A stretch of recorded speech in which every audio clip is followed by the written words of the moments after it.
everybody. Thanks for joining us here on Optometry TV. I'm Kara Moore, joined now by Dr. Ian Erklins, who is a research scientist at Facebook Reality Labs. Yes, I am. Thanks for being here. Thanks for having me.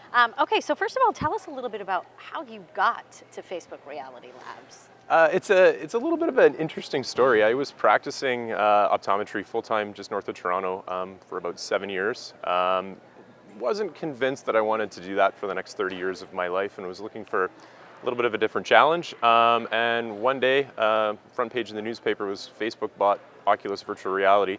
And I realized at that point that virtual reality was going to become the future, and there was definitely going to be a need for optometry's input and vision science input into the design of these head-mounted displays. And so I went back and did a PhD, dropped everything and decided I was just going to go back to school full-time. Moved my family, went back to school, and then at the end of my PhD, ironically enough, there was a position available, right time, right place at Facebook Reality Labs for a vision scientist, and that's where I ended up. That's incredible. So now I'm in Seattle and yeah, full-time with Facebook Reality Labs. So tell us a little bit about what your team does. So the goal of our team, it's a team of perceptual scientists and vision scientists, and the job really is to define the limits of the human visual system perceptually so that we can make our products as immersive and as real as possible. And so by getting a deeper understanding of the human visual system, we can work around hardware and software limitations to give the most immersive, most comfortable, most visually compelling experience to the user.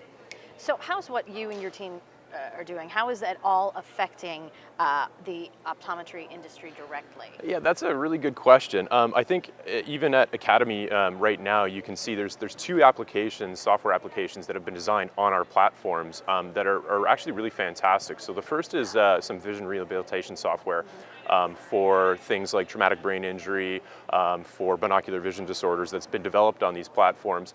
That's actually a lot easier to do for things like at-home therapy or in-office therapy than potentially actually having to do it in a huge room. And then the second application, which is actually a very, very easy and straightforward application, is the movement of visual field testing away from a very large instrument that is quite difficult for our elderly patients to physically get into, especially if they're ambulatory and stuck in a bed.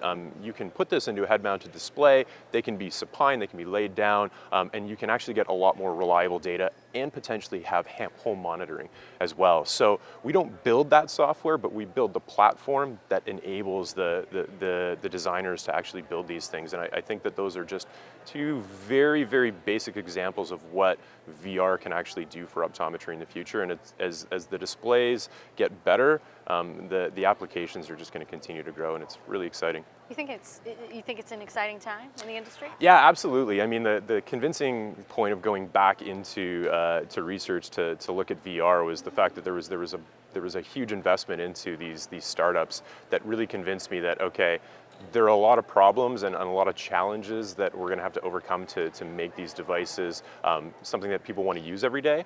But with that investment and that time, it is only a matter of time that technology evolves and develops and starts to just become something that, like your TV, that everybody has in their house every day. And like I said, the clinical applications are, I don't even think we understand what we can potentially do with these platforms. And so it's exciting to be part of the team helping design and build these things and seeing the applications that end up coming.